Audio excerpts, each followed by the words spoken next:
Assalamualaikum warahmatullahi wabarakatuh. Selamat pagi anak-anak kelas 4. Bagaimana kabar kalian hari ini?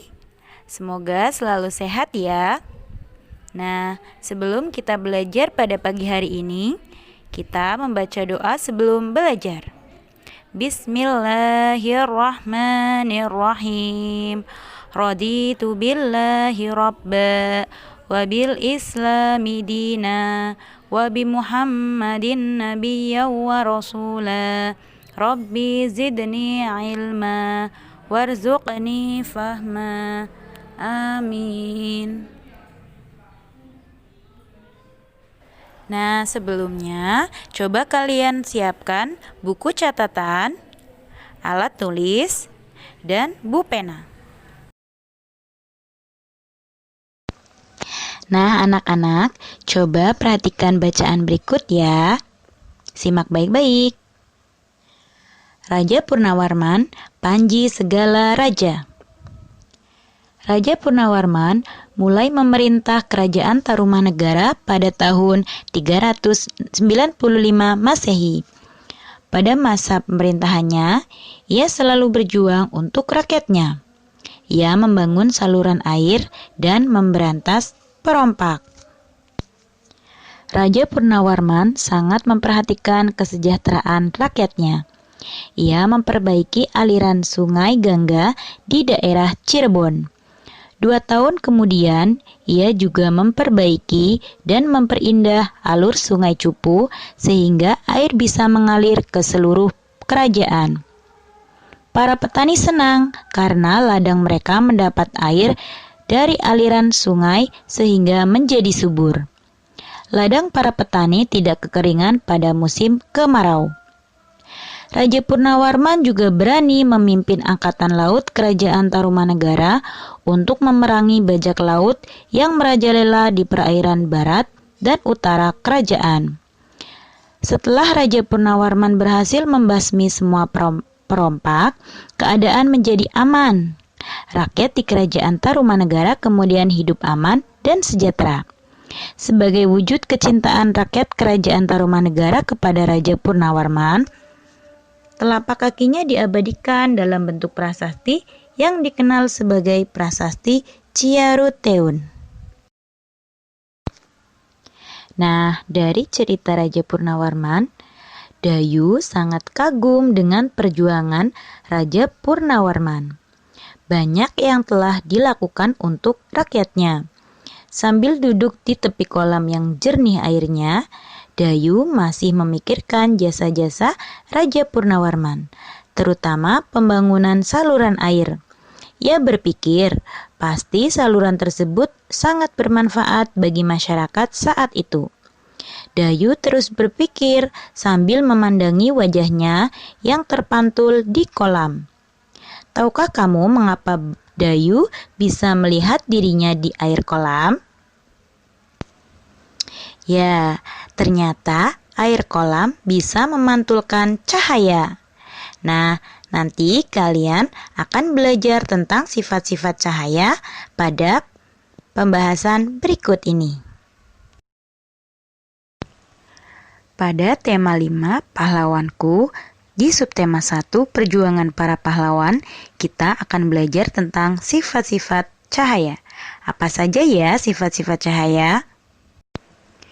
Materi yang akan kita pelajari hari ini adalah sifat-sifat cahaya dan hubungannya dengan penglihatan, dan sifat-sifat cahaya terkait dengan cakram warna. Materi pertama adalah sifat-sifat cahaya dan hubungannya dengan penglihatan. Setiap hari kita memanfaatkan cahaya. Di tempat terang kita melihat benda-benda secara jelas. Namun sebaliknya di tempat gelap kita tidak dapat melihat benda-benda di sekitar kita. Cahaya berasal dari sumber cahaya. Sumber cahaya terbesar adalah matahari. Sumber cahaya adalah benda-benda yang dapat memancarkan cahaya. Masih ingat ya? Nah, cahaya dapat mengeluarkan sifat-sifatnya. Apa saja ya sifat-sifat cahaya? Sifat cahaya yang pertama adalah cahaya merambat lurus. Sifat cahaya yang merambat lurus dapat kalian amati pada senter atau dari sinar cahaya matahari yang masuk melalui pintu atau jendela pada rumah kalian. Sifat cahaya merambat lurus dapat kalian amati pada percobaan berikut.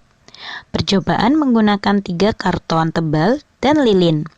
Lubangi bagian tengah ketiga karton tersebut. Letakkan karton-karton dengan posisi 3 lubang tersebut sejajar dengan cahaya lilin tepat di belakang lubang. Nah, berdasarkan percobaan tersebut, dapat diketahui bahwa ketika posisi ketiga lubang dalam satu garis lurus, cahaya lilin dapat terlihat. Sebaliknya, ketika ketiga lubang tidak dalam satu garis lurus, cahaya lilin tidak terlihat. Maka dapat disimpulkan, cahaya merambat lurus menyebabkan terbentuknya bayangan dari benda yang terkena cahaya. Sifat cahaya yang kedua adalah cahaya menembus benda bening. Sifat cahaya menembus benda bening dapat dilihat dari percobaan berikut. Cahaya pada senter dapat menembus gelas karena gelas bening. Contoh lainnya, cahaya dapat merambat melalui jendela yang bening. Dan pada percobaan senter berikut. Nah, tembus ya, karena mangkoknya bening. Nah, tapi kalian ingat, cahaya tidak dapat menembus pada benda yang permukaannya padat dan gelap, seperti contoh berikut. Ketika cahaya senter dipantulkan ke batu, cahaya senter tidak akan menembus ke batu. Begitu juga dengan cangkir, karena cangkir permukaannya padat dan tidak bening. Nah, dari percobaan tersebut dapat disimpulkan bahwa cahaya mudah menembus benda bening tetapi sukar menembus benda berwarna dan berwarna gelap.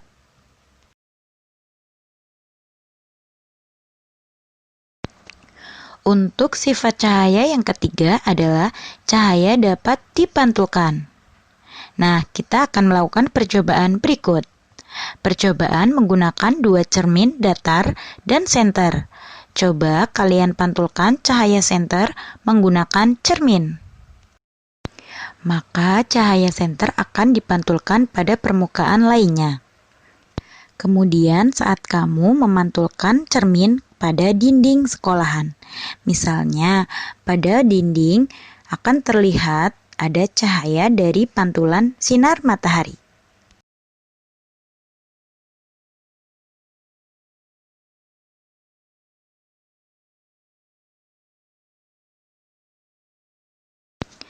Begitu juga pada saat kalian bercermin. Jadi dapat disimpulkan bahwa cahaya yang datang pada suatu benda disebut cahaya datang atau sinar datang. Adapun cahaya yang dipantulkan oleh benda disebut cahaya pantul atau sinar pantul.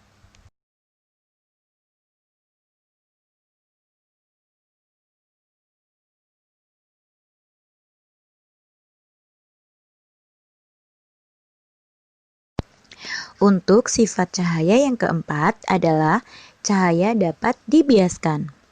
Coba perhatikan percobaan berikut. Percobaan menggunakan pensil yang setengah bagian panjangnya berada di dalam gelas berisi air. Amati pensil dari sisi samping luar gelas. Bagaimana ya penampakan dan besar pensil dibanding aslinya? Maka dapat terlihat seolah-olah pensil terbelah menjadi 2. Begitu juga saat kita berada di kolam renang. Seolah-olah kaki kita terlihat seolah-olah dekat dengan tubuh kita. Jadi dapat disimpulkan bahwa jika cahaya merambat dari medium satu ke medium lain yang berbeda kerapatannya, maka rambatan cahaya akan berbelok.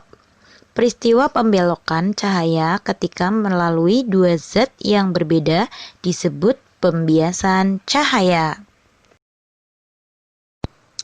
Nah, materi selanjutnya adalah sifat-sifat cahaya terkait dengan cakram warna.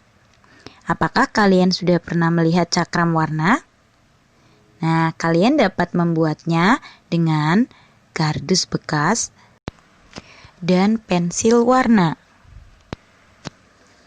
Nah, sebelumnya, pernahkah kamu melihat pelangi? Warna apa saja yang tampak pada pelangi? Ya, pelangi adalah berwarna merah, jingga, kuning, hijau, biru, nila, dan ungu. Atau biasanya kita singkat dengan Mejiku Hibi Niu. Ketujuh warna pelangi tersebut sebenarnya berasal dari satu warna, yaitu warna putih dari sinar matahari. Warna-warna tersebut terjadi karena pembiasan, pemantulan, dan peruraian cahaya matahari oleh tetesan air hujan. Untuk membuktikannya, kalian dapat mempraktekkan melalui cakram warna. Kalian putarkan cakram warna yang telah kalian buat secara cepat. Nah, warna apa yang terlihat pada cakram warna yang telah kalian putar?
Tetap semangat ya anak-anak kelas 4. Sebelum Ustazah tutup pembelajaran hari ini, kita membaca doa kafaratul majelis. Subhanakallahumma wa bihamdika Asyhadu an la ilaha illa anta astaghfiruka wa atubu ilaik. Amin amin ya robbal alamin. Wassalamualaikum warahmatullahi wabarakatuh.